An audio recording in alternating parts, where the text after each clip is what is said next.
How many times has this happened to you?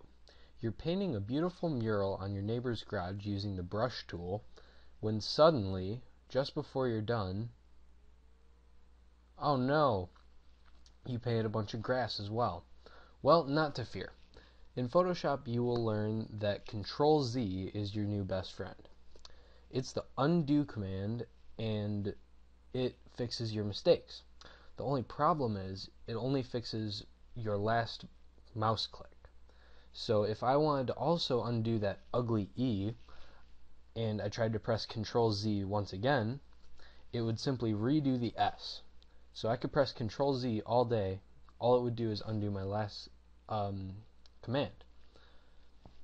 One solution to this would be to come up to the History palette and delete the last brush tool. But that can sometimes get a little complicated, and you might delete a little more than you wanted to. So a much better solution would be layers. Now, layers are set up over here on your layers palette. Now, your background image is right now it's the barn, and on the background image, Dan Rull is also there. Now, what we should have done is put Dan Rules on a separate layer on top of this layer so that we could edit it individually. Now, that might sound a little complicated, so I'll show you what that means.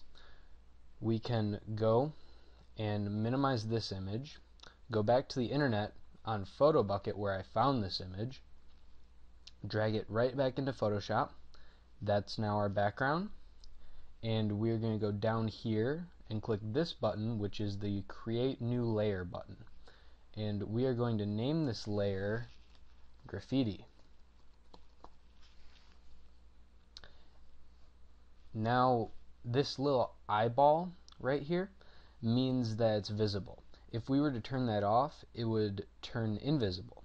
So it doesn't delete the layer, it just makes it so you can work on the others individually. So right now we have the graffiti layer selected, and we have our paintbrush tool.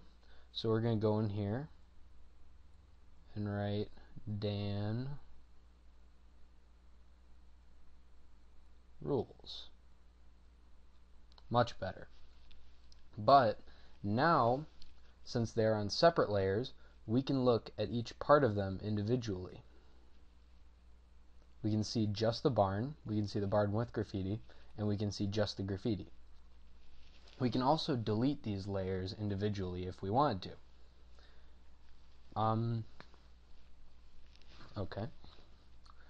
Something else to notice is that there's a little lock, like a padlock, right on the background layer. That means that the layer is locked and we can't delete anything that's on the background layer. If we click on this, this comes up and its name is Layer 0. We just press OK and the lock is gone. So now we go to the background erase tool. We can make our brush a little bit bigger by clicking the brackets near to the right of the P key on your keyboard, and we can delete the background and see that checkerboard pattern, which means transparency, is right there.